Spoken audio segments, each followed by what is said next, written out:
Seems to me I have on my reporter's hat. I remember well Walter Winchell first on television. Da, da, da, da, da, da, da, da. Good evening, Mr. and Mrs. America and all the ships at sea. Well, I don't have anything. Good evening, Mr. and Mrs. America. I have some old things that have been bothering me. And I really don't know the names of the people. I think her name is Casey Anthony, the girl who was accused of killing her daughter. Her mother had turned her in, and her father got in on it, and there was a big trial. And while the daughter was disappeared, they didn't know where she was. Casey was out partying it up and living it up and having a good time. So they say. I say it was all an act.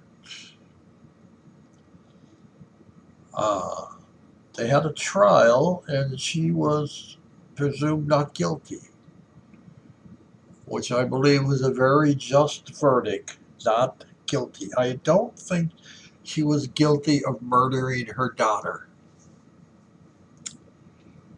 I do think she was guilty of covering up the murder for someone else. They're not talking about it. You see, after Casey Anthony's trial, she's never spoken a word to anyone about the trial. Did you ever wonder why? She can't. Because basically, I believe she knows who did it. And if she speaks a word or writes a word in a novel or any time in her life, she comes out and says the name of the person who did it. I don't know if she could be charged for something, holding back information or something. So she doesn't say a word. Now let's look at the circumstances along the way. Casey's mother called the police, I believe. I was very bad at following this story. But I believe her mother called the police. And when the police came, they searched things. And her mother opened the trunk of the car and said, "Smells like a dead body was in there." And they argued over that and so forth, and that got buried, and it was headlines, and it was this, and it was that, and it was true. But I've got to ask the listener who's listening to me here, have you ever smelled a dead body? Most people haven't.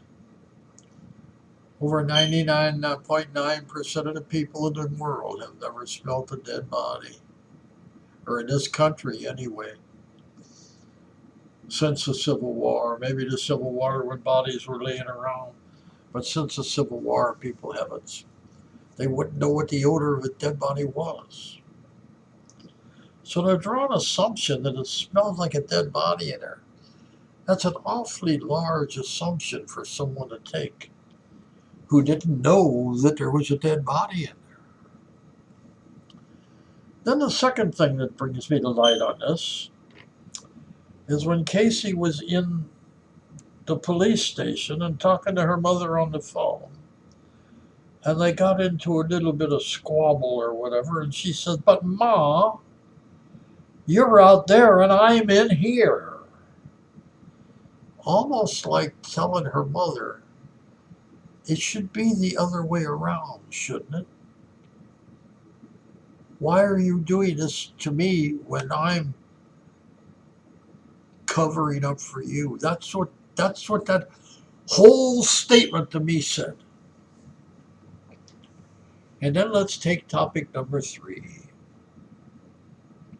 I don't know what it was about. I don't know if anyone will truly know what it was about, but I understand Casey's father got mad at her mother. And there was a squabble going on between the two of them. And I have to wonder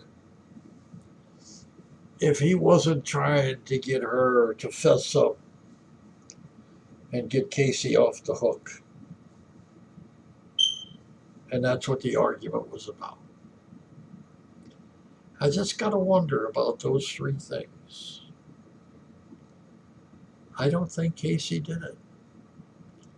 I think her mother did it.